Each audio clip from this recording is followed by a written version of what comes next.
Good evening प्यारे बच्चों। तो कैसे हैं आप लोग? आशा करता हूं आप लोग काफ़ी अच्छे होंगे। आज मैं आप सभी बच्चों को राजनीतिक विज्ञान विषय पढ़ाने के लिए आया हूं।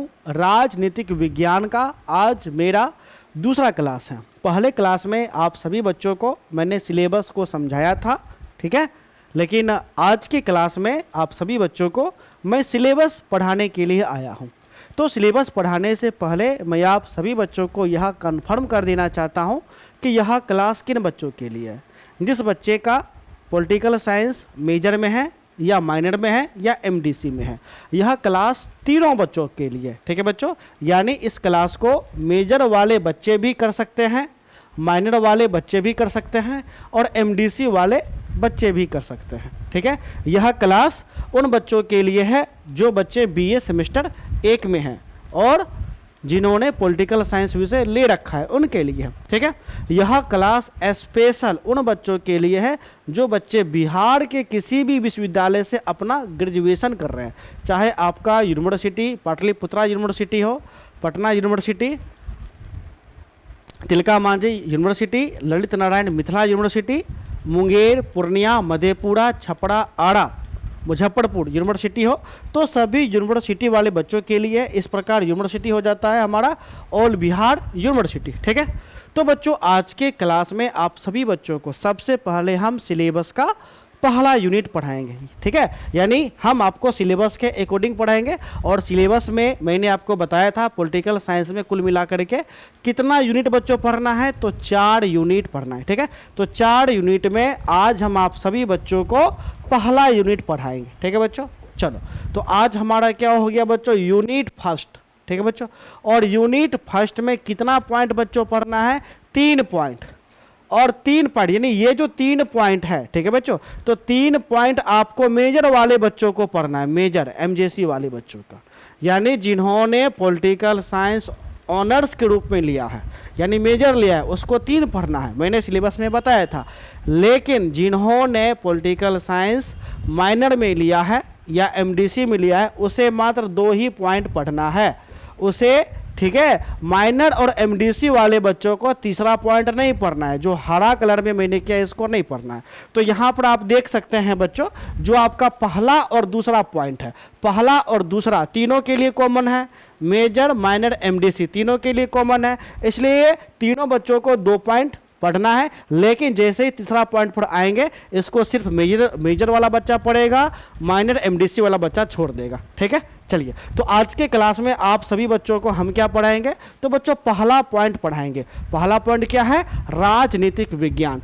इस राजनीतिक विज्ञान में बच्चों 3 ही पॉइंट आपको पढ़ना है, एक अर्थ देखेंगे, दूसरा प्रकृति देखेंगे और तीसरा क्षेत्र देखेंगे। तीसरा किसको देखेंगे, क्षेत्र। आज हम आप सभी बच्चों को पहला पॉइंट पढ़ाएंगे, यानी अर्थ पढ़ाएंगे। क्या पढ़ाएंगे, अर्थ, एकदम टू द पॉइंट पढ़ाएंगे, नो बकवास, टू द पॉइंट, ठीक है बच्चों। चलो आगे बढ़ेंगे। तो डायरेक्ट हम लोग आएंगे राजनीतिक विज्ञान के अर्थ पे, ठीक है बच्चों, एकदम टू द पॉइंट बच्चों पढ़ना है। राजनीतिक विज्ञान का अर्थ, मीनिंग ऑफ पॉलिटिक्स। तो सबसे पहले आज हम जानेंगे कि राजनीतिक विज्ञान का अर्थ क्या होता है। तो पढ़ाने से पहले एक छोटा सा रिक्वेस्ट है, अगर आपने हमारे चैनल को सब्सक्राइब नहीं किया है तो बच्चों हमारे चैनल को सब्सक्राइब कर दें, वीडियो को लाइक कर दें और अपने दोस्तों में अवश्य रूप से बच्चों शेयर कर दें, ठीक है। और हो सके तो हमारे टेलीग्राम चैनल में भी ज्वाइन कर जाए। टेलीग्राम चैनल का लिंक वीडियो के डिस्क्रिप्शन बॉक्स में मिल जाएगा, या आप टेलीग्राम पर जाकर के सर्च करें BA online classes for Bihar universities, आपको मिल जाएगा, आप ज्वाइन कर सकते हैं, ठीक है बच्चों। चलिए तो बच्चों सबसे पहले हम लोग आएंगे राजनीतिक शब्द का, राजनीति का अर्थ। तो अर्थ से पहले सबसे पहले हम लोग देखेंगे कि राजनीति का बच्चों उत्पत्ति कैसे हुआ। इसलिए बच्चों हमारा पॉइंट क्या हो जाता है, हमारा पॉइंट हो जाता है राजनीति शब्द का उत्पत्ति, राजनीति शब्द का उत्पत्ति, ठीक है बच्चों। तो बच्चों देखो, राजनीति ये तो हिंदी नाम है ना, राजनीति तो हिंदी नाम है। सबसे पहले हम इसको अंग्रेजी करेंगे, तो राजनीति को अंग्रेजी में क्या कहते हैं, पॉलिटिक्स। क्या कहते हैं बच्चों, पॉलिटिक्स कहते हैं ना।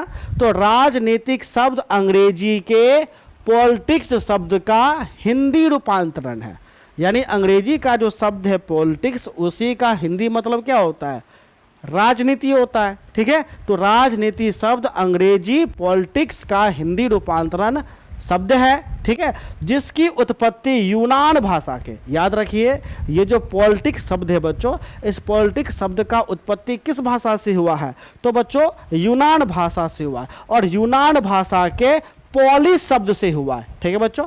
पॉलिटिक्स शब्द का उत्पत्ति किससे हुआ है, यूनान भाषा के पॉलिस शब्द से हुआ है। आपके बच्चों एग्जाम में पूछा जा सकता है ऑब्जेक्टिव में कि पॉलिटिक्स का उत्पत्ति किस भाषा के शब्द से हुआ, उत्तर क्या हो जाएगा, यूनान भाषा, यूनान भाषा के पॉलिस शब्द से हुआ है, ठीक है बच्चों। अब देखो यूनान भाषा में ये जो बच्चों पॉलिस शब्द है, इस पॉलिस शब्द का क्या मतलब होता है, तो बच्चों इस पॉलिस शब्द का मतलब होता है नगर या राज, नगर कहिए या राज कहिए, ठीक है।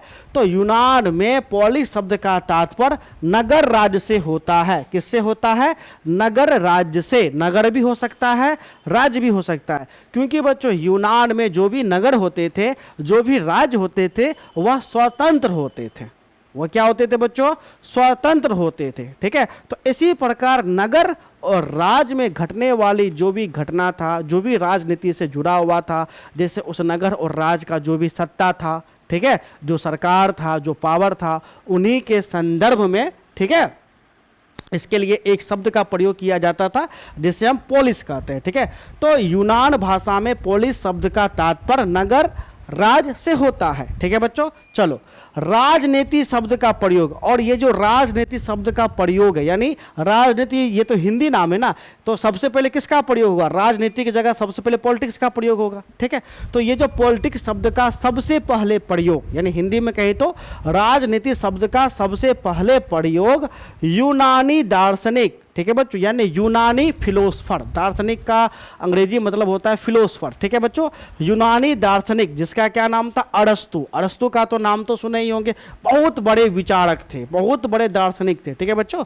तो राजनीति शब्द का सर्वप्रथम यानी सबसे पहले प्रयोग यूनानी दार्शनिक अरस्तु ने अपनी पुस्तक नगर राज्य के संदर्भ में लिखी पुस्तक के शीर्षक के रूप में किया।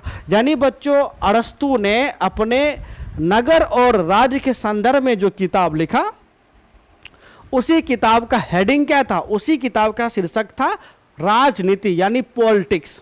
तो यहां से क्या होता है बच्चों, पहली बार पॉलिटिक्स शब्द का उत्पत्ति होता है। तो पॉलिटिक्स शब्द का सबसे पहले प्रयोग कौन किया, राजनीति शब्द का सबसे पहले बच्चों प्रयोग कौन किया, तो बच्चों अरस्तु ने किया। आपके एग्जाम में बच्चों प्रश्न पूछा जा सकता है ऑब्जेक्टिव में, ऑब्जेक्टिव भी वैसे भी 20 नंबर का आपको रहता है, 20 नंबर का ऑब्जेक्टिव आपको रहता है।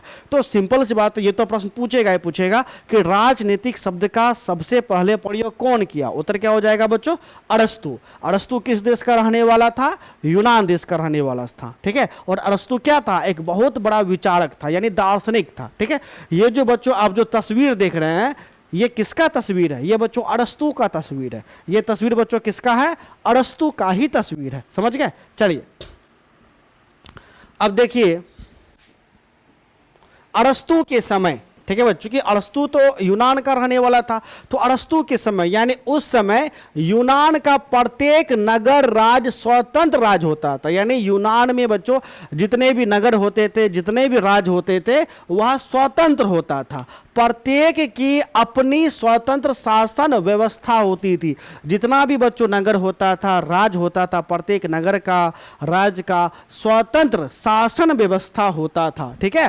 तथा सभी यूनानी नागरिक शासन कार्यों में प्रत्यक्ष रूप से भाग लेते थे। जितने भी बच्चों यूनानी नागरिक होते थे, सभी यूनानी नागरिक प्रत्यक्ष रूप से किसमें भाग लेते थे बच्चों, तो प्रत्यक्ष रूप से, ठीक है, शासन प्रणाली में आपको भाग लेते थे। चलिए आगे बढ़ेंगे।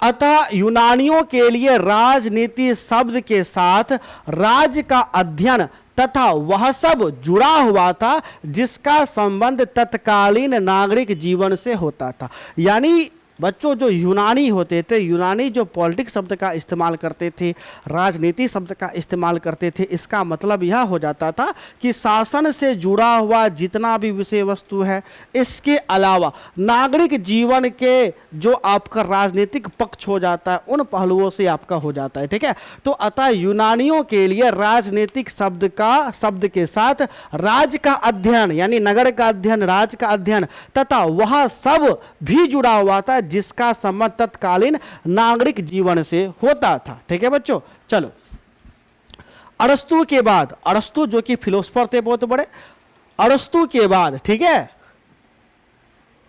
जेलिनेक, ये भी बहुत बड़े विद्वान थे, जेलिनेक, सीजविक, हाल्ट, जैनडॉर्फ आदि लेखकों ने राजनीतिक विज्ञान के स्थान पर राजनीति शब्द का ही प्रयोग किया। यानी बच्चों कई विद्वान थे जिन्होंने राजनीति के जगह राजनीतिक विज्ञान का प्रयोग किया, लेकिन अरस्तु ने कौन सा शब्द प्रयोग किया? राजनीति। अरस्तु के साथ साथ और कौन विद्वान थे जिन्होंने राजनीतिक विज्ञान की जगह राजनीति शब्द का प्रयोग किया? उनका नाम था जेलिनेक, सीजविक, हाल्ट, जैनडॉर्फ। ठीक है बच्चों, इन सभी ने राजनीति का ही प्रयोग किया, राजनीति विज्ञान शब्द का प्रयोग नहीं किया। ठीक है, चलो इन लेखकों के अनुसार राज्य और सरकार से संबंधित संपूर्ण विषय सामग्री राजनीति के अंतर आ जाती थी। इन लेखकों के अनुसार, अभी मैंने जितना भी लेखक का नाम बताया, इन लेखकों के अनुसार राज्य और सरकार से संबंधित, यानी बच्चों राज्य से संबंधित, उस राज्य को जो भी नियंत्रित कर रहा है उनसे संबंधित, उस राज्य के सरकार से संबंधित, यानी संपूर्ण विषय वस्तु किसके अंतर्गत बच्चों आता था? तो राजनीति के ही अंतर्गत आता था। किसके अंतर्गत? राजनीति के ही अंतर्गत आता था। ठीक है बच्चों, चलो अब बच्चों हम लोग देखेंगे राजनीति शब्द का गलत अर्थ। ठीक है बच्चों, चूंकि देखो जैसे जैसे बच्चों समय बीता तो राजनीति का अर्थ का लोगों ने क्या कर दिया? अनर्थ कर दिया। राजनीति शब्द का अर्थ लोगों ने अनर्थ कर दिया। ठीक है, अगर हम आज आपसे पूछे बवारे बताओ राजनीति क्या होता है, तो आप कहिएगा सर जी राजनीति वही ना होता है जो अपना स्वार्थ को पूरा करने के लिए षड्यंत्र रचता है कि कैसे कैसे हमको नौकरी लेना। अगर हमको नौकरी लेना है, नौकरी बल पर नहीं हो रहा है, तो हम षड्यंत्र रचेंगे, जैसे घूस देंगे, ठीक है, उसको कुछ उपहार दे देंगे और मेरे और हमको वो क्या कर देगा? जॉब दे देगा। तो ये भी तो मैंने बच्चों राजनीति किया। इसके अलावा नेता चुनाव जीतने के लिए जो भी दाव पेच लगाते हैं वो भी तो राजनीति ही कहा जाता है कि चुनाव जीतने के कारण नेता जो भी दांव पेच लगाया, जैसे गठबंधन बनाया, दिल मिले या ना मिले हाथ मिलाया, ये भी तो किसके अंतर्गत आता है? राजनीति के ही अंतर्गत आता है। तो इस प्रकार आज के डेट में राजनीति शब्द का अर्थ लोगों जो है गलत रूप में भी बच्चों लेने लग गए। कैसे? तो देखो आज राजनीति शब्द का प्रयोग गलत अर्थ में होने लगा है। जैसे आज राजनीति से तात्पर्य राज्य के क्रियात्मक रूप से लिया जाता है। राज्य के बच्चों किस रूप में लिया जाता है? तो क्रियात्मक रूप में। ठीक है, राज्य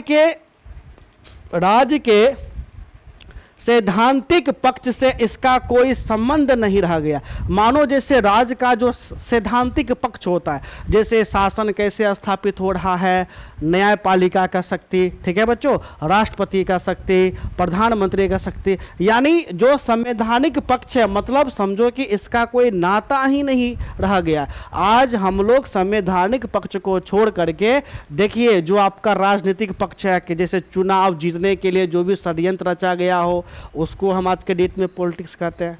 ठीक है, और कोई लड़का कॉलेज में अपना इक्का चला रहा है, हुकूमत चला रहा है, उसमें भी कहते हैं ई लड़का तो राजनीति करता है, राजनीति के ही कारण ई लड़का का पूरा ध्वंस कॉलेज में चल रहा है, फलामा लड़का का एडमिशन जो हुआ है वो राजनीति के ही कारण हुआ है, क्योंकि उनके पिताजी नेता थे, नेता ने प्रिंसिपल पर दबाव डाला तब जाकर के उसका एडमिशन हो गया। ये लड़का देखो पढ़ने वाला है, तेज है, ब्रिलियंट है, लेकिन फिर भी इस लड़का का नौकरी ही नहीं लग रहा है। क्यों नहीं लग रहा है? क्योंकि यह लड़का गरीब है। यह लड़का क्या है? गरीब है। राजनीति के कारण इसको नौकरी नहीं लग पा रहा है, ये लड़का देखो कितना शरीफ है, बहुत अच्छा है, सामाजिक है, लेकिन चुनाव जब भी लड़ता है तो हार जाता है। ठीक है कि तो इस प्रकार आज का जो राजनीतिक स्वरूप हो गया है बच्चों, हम लोग गलत अर्थ में लेने लग गए हैं। जैसे राज के मानो जैसे राज्य के सैद्धांतिक पक्ष से इसका कोई संबंध नहीं रह गया है।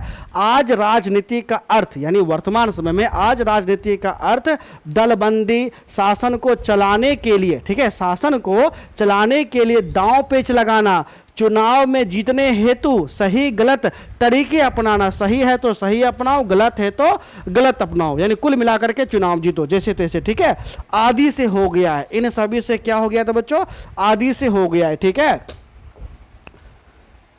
चलिए आधुनिक युग में तो सामाजिक आधुनिक युग में तो राजनीति शब्द का प्रयोग दैनिक जीवन में बहुत संकुचित हो गया, यानी बहुत संकुचित अर्थ में बच्चों होने लगा है। ठीक है, पढ़ाया लोग कहते हैं, अक्सर आप कहते हुए सुनिएगा लोगों के मुंह से। ठीक है, पढ़ाया लोग कहते हैं कि अमुक कॉलेज में, यानी उस कॉलेज में, कोई सा भी कॉलेज हो, अमुक कॉलेज या अमुक कार्यालय में, यानी कोई सा भी कार्यालय में बहुत अधिक राजनीति होता है, यानी कार्यालय में भी राजनीति होता है। जैसे हम लोग कहते हुए सुनते हैं कि देखो एक जो जैसे देखो उस कार्यालय में एक जाति का लोग का पेट पका हुआ है और दूसरे जाति को लोग को देखना नहीं चाहता है, उसको आगे बढ़ने के लिए नहीं देता है, ये लोग राजनीति करता है। ठीक है, तो उस अमुक कॉलेज या अमुक कार्यालय में बहुत अधिक राजनीति है। अमुक कार्यालय में राजनीति के कारण ही सही व्यक्ति को सर्विस नहीं मिल सकी। स्पष्ट है कि अपनी स्वार्थ सिद्धि हेतु, ठीक है बच्चों, स्पष्ट है अपनी स्वार्थ सिद्धि हेतु आज जो साधन अपनाए जाते हैं वही राजनीति कही जाने लगी है, वही राजनीति कही जाने लगी है। ठीक है, जैसे बच्चों आप अपने स्वार्थ को पूरा करने के लिए अगर आप छल का प्रयोग करते हैं, वह छल भी राजनीति कहलाएगा, वह छल भी क्या कहलाएगा, राजनीति। इसलिए लोग कहेगा अच्छा अरे वो तो मेरे साथ राजनीति कर दिया, वो तो मेरे साथ क्या कर दिया, राजनीति कर दिया। वस्तुतः आज यह शब्द घृणा का प्रतीक बन गया, यानी ये जो राजनीति शब्द है क्या घृणा का प्रतीक बन गया। इसलिए कई लोग आपको कहेगा बउआ मेरे साथ राजनीति मत करो, मेरे साथ तुम राजनीति खेलता है, मेरे साथ मैंने तुम्हारे लिए क्या क्या नहीं किया, तुम मेरे साथ राजनीति खेलते हो। तो हम क्या देख पाते हैं, आज के डेट में राजनीति शब्द एक घृणा का प्रतीक बन गया है। ठीक है, चलो अब हम देखेंगे राजनीति शब्द का सही अर्थ। ठीक है बच्चों, अब हम क्या देखेंगे, राजनीति शब्द का सही अर्थ। सही अर्थ बच्चों राजनीति शब्द का क्या हो जाएगा, तो देखो सही अर्थों में राजनीति एक मानवीय क्रिया है। राजनीति क्या है बच्चों, एक मानवीय क्रिया है, अर्थात यह मानवीय व्यवहार को दर्शाता है।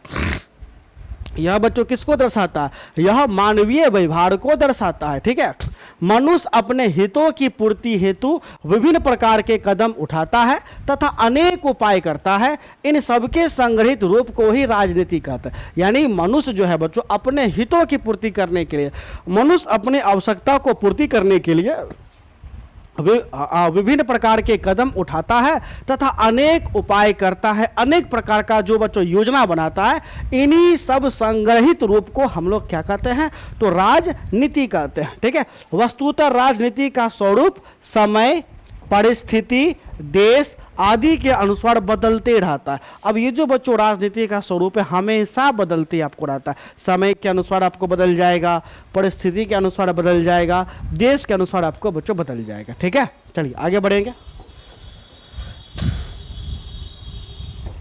अब बच्चों हम लोग देखेंगे राजनीति की परिभाषा। अब हमें क्या देखना है बच्चों, राजनीति की परिभाषा। तो बच्चों देखो राजनीति का परिभाषा अलग अलग विद्वानों ने अलग अलग प्रकार से आपको दिया।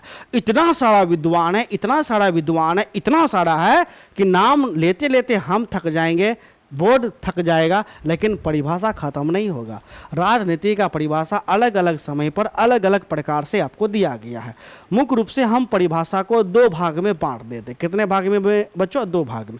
एक भाग आपने द्वितीय विश्व युद्ध का नाम तो सुना ही होगा, वर्ल्ड वार। इस पूरे पृथ्वी पर वर्ल्ड वार कितना बार हुआ है, दो बार, एक प्रथम विश्व युद्ध, दूसरा द्वितीय विश्व युद्ध। तो बच्चों दूसरा विश्व युद्ध कब समाप्त हुआ था, 1945। ठीक है बच्चों, 1945, ठीक है बच्चों।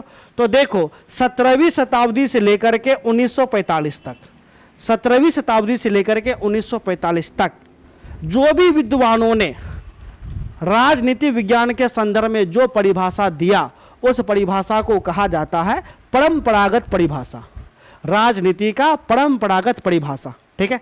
जबकि 1945 के बाद यानी द्वितीय विश्व युद्ध के पश्चात जो भी राजनीति के संदर्भ में परिभाषा दिया गया उसे हम कहेंगे आधुनिक परिभाषा, यानी राजनीति विज्ञान का आधुनिक परिभाषा। इस प्रकार राजनीति विज्ञान का परिभाषा दो भागों में बढ़ जाता है, एक परंपरागत परिभाषा, दूसरा आधुनिक परिभाषा, ठीक है बच्चों। तो देखो विभिन्न विद्वानों व दार्शनिकों यानी फिलोसफर ने राजनीति की भिन्न भिन्न परिभाषा दी है। परिभाषा को परंपरागत और आधुनिक दो भागों में विभक्त किया जा सकता है। परिभाषा को बच्चों कितने भागों में बांटा जा सकता है? दो भागों में, एक परंपरागत और दूसरा आधुनिक, ठीक है। अब देखो परंपरागत परिभाषा कहां से कहां तक आएगा, तो देखो 17वीं शताब्दी से लेकर के, ठीक है बच्चों, 17वीं शताब्दी से लेकर के 20वीं शताब्दी के चौथे दशक के पश्चात यानी 1945 तक, ठीक है बच्चों, यानी 17वीं शताब्दी से लेकर के 1945 तक लेखकों द्वारा राजनीति की दी गई परिभाषा को परंपरागत परिभाषा कहेंगे। तो राजनीति का परिभाषा जो विद्वान 17वीं शताब्दी से लेकर के 1945 ईस्वी तक जिन विद्वानों ने राजनीति के संदर्भ में जो परिभाषा दिया है, उस परिभाषा को हम परंपरागत परिभाषा के अंदर रखेंगे, ठीक है। लेकिन द्वितीय विश्व युद्ध के पश्चात यानी 1945 के बाद राजनीति के संदर्भ में जो भी परिभाषा दिया गया उसे राजनीति का आधुनिक परिभाषा के अंतर्गत रखेंगे, तथा 1945 के पश्चात यानी 1945 के बाद लेखकों द्वारा राजनीति की दी गई परिभाषाओं का राजनीति को आधुनिक परिभाषा कहा जाता है। कौन सा परिभाषा? आधुनिक परिभाषा, ठीक है। तो इस प्रकार परिभाषा बच्चों कितने भाग में बट गया? दो भाग में, ठीक है। तो सबसे पहले हम किसको देखेंगे? तो बच्चों सबसे पहले हम लोग देखेंगे राजनीति की परंपरागत परिभाषा। बच्चों परंपरागत अभी हम एक लाइटली फॉर्म में बता रहे, छोटा सा बता रहे, क्योंकि ये जो परंपरागत है ना, परंपरागत परिभाषा आपको अगले पॉइंट में व्यापक स्तर पर पढ़ना है। किस स्तर पर पढ़ना है? व्यापक स्तर पर पढ़ना है, बड़े पैमाने पर, ठीक है। अभी हम चूंकि परिभाषा बता रहे हैं इसलिए छोटे पैमाने पर हम आपको समझा रहे हैं। जैसे देखिए, है ना, दूसरा पॉइंट पे राजनीतिक विज्ञान का विकास परंपरावादी है ना, तो परंपरावादी में ही बड़े स्तर पर हम आपको समझाएंगे कि राजनीति विज्ञान का परिभाषा क्या होता है, राजनीति विज्ञान का परंपरागत परिभाषा क्या होता है, वहां पूरा डिटेल से बताएंगे। किसमें? दूसरे पॉइंट पे, ठीक है। लेकिन अभी हम यहां पर आपको लाइटली फॉर्म में बता रहे। क्यों बता रहे? क्योंकि अर्थ बता दिए हैं तो मैंने सोचा परिभाषा भी हम आपको बता दें, क्योंकि इस पहले पॉइंट में विशेष करके अर्थ ही जानना है। इस पहले पॉइंट में अर्थ, क्षेत्र, प्रकृति जानना, परिभाषा नहीं जानना। ये जो आपका जो बच्चों पहला पॉइंट है ना, पहला पॉइंट में क्या है? अर्थ, प्रकृति, क्षेत्र। परिभाषा लिखा हुआ है? नहीं लिखा हुआ है। पहले पॉइंट में परिभाषा जानना नहीं है, आपको खाली अर्थ समझना है, प्रकृति समझना है, क्षेत्र। लेकिन फिर भी मैंने परिभाषा एक लाइट फॉर्म में समझाने का मैं आपको कोशिश कर रहा हूँ, ठीक है। चलिए डिटेल से अगले पॉइंट में, समझ गए? चलो, राजनीति विज्ञान की परंपरागत परिभाषाएं। तो देखो परंपरागत परिभाषा में सबसे पहले हम नाम लेंगे प्रोजेंक के अनुसार। प्रोजेंक, देखो कई नाम है, कई विद्वान है, और इतना सारा विद्वान है ना कि किसी भी किताब में एक नहीं मिलेगा। किसी में प्रोजेंक होगा, किसी में कुछ होगा, किसी में कुछ होगा, ठीक है। तो प्रोजेंक के अनुसार राजनीति अध्ययन, प्रोजेंक के अनुसार राजनीति की परंपरागत परिभाषा क्या होगा? तो प्रोजेंक के अनुसार, प्रोजेंक कौन है? विद्वान है, ठीक है। तो प्रोजेंक के अनुसार राजनीति अध्ययन का वह विषय है जो गौर करिए, राज्य और सरकार का अध्ययन करती है। किसका? यानी राज्य का भी अध्ययन करती है और सरकार का भी अध्ययन करती है। अंग्रेजी में लिखा गया politics is study of state and government, ठीक है। चलो दूसरा हम लोग देखेंगे बच्चों, दूसरा है पीजेंट के शब्दों में, विद्वान पीजेंट के शब्दों में राजनीति समाज विज्ञान का वह अंश है जो राज्य के आधार एवं शासन के सिद्धांतों पर विचार करती है। इसी प्रकार फियरली के अनुसार, किनके अनुसार? फियरली के अनुसार राजनीति में हम राज्य के संगठन, ठीक है बच्चों, राज्य के संगठन और कार्यों का अध्ययन करते हैं। इसके साथ हम उन सिद्धांतों एवं कार्यों का अध्ययन करते हैं जिन पर राज्य टिका हुआ होता है। जिन पर क्या टिका हुआ होता है? तो राज्य। तो बच्चों इस परंपरागत में आप देखिएगा क्या कॉमन आ रहा है? राज्य कॉमन आ रहा है, सरकार कॉमन आ रहा है, शक्ति कॉमन आ रहा है ना। राज्य, सरकार, शक्ति यानी कानून यानी तीन चीज कॉमन आया, राज, सरकार, शक्ति यानी कानून। ठीक है बच्चों, तो देखो उपर्युक्त परंपरागत परिभाषाओं का विश्लेषण करने के उपरांत हम इस निष्कर्ष पर पहुंचते हैं कि ये परिभाषाएं राजनीति को राज्य, सरकार तथा कानून से संबंधित अध्ययन के रूप में परिभाषित करती है। किस रूप में परिभाषित करती है? राज्य, सरकार तथा कानून से संबंधित अध्ययन के रूप में परिभाषित करती है। यद्यपि राजनीति को समझने में ये परिभाषाएं आधार का कार्य करती है, क्योंकि हम आज भी राजनीति में राज्य सरकार एवं इसके अनेक अंगों का अध्ययन करते हैं। आज भी बच्चों आप लोग देखिएगा राजनीति के अंतर्गत हम किसका अध्ययन करते हैं? राज्य का अध्ययन करते हैं, राज्य के सरकार का अध्ययन करते हैं, उनके शक्तियों का ही तो अध्ययन करते हैं। किंतु राजनीति के परिवर्तनशील स्वरूप के कारण, चूंकि राजनीति क्या होता है, समय के साथ साथ बच्चों बदलते जाता है। ठीक है, तो राजनीति के परिवर्तनशील स्वरूप के कारण, ठीक है बच्चों, जिसने राजनीति को वृहत क्षेत्र एवं स्वरूप प्रदान कर दिया है, जिससे राजनीति के क्षेत्र में कई गैर संस्थागत एवं अनौपचारिक संस्थाएं उत्पन्न होने लगी। क्या उत्पन्न होने लगा? कई गैर संस्थागत उत्पन्न होने लगा एवं अनौपचारिक संस्थाएं उत्पन्न होने लगा। ये परिभाषाएं राजनीति को स्पष्ट नहीं करती है। ठीक है, ये परिभाषा जैसे राज्य, सरकार और शक्ति का अध्ययन क्या स्पष्ट करेगा? नहीं, क्योंकि हम लोग क्या देख पा रहे हैं, गैर संस्थागत और अनौपचारिक संस्थागत को यह स्पष्ट नहीं कर पाती। ये परिभाषाएं राजनीति के अर्थ को स्पष्ट नहीं करती। वास्तविकता तो यह है कि गैर संस्थागत तथा अनौपचारिक संस्थाओं को जाने बिना राजनीतिक क्रियाओं का विश्लेषण संभव नहीं।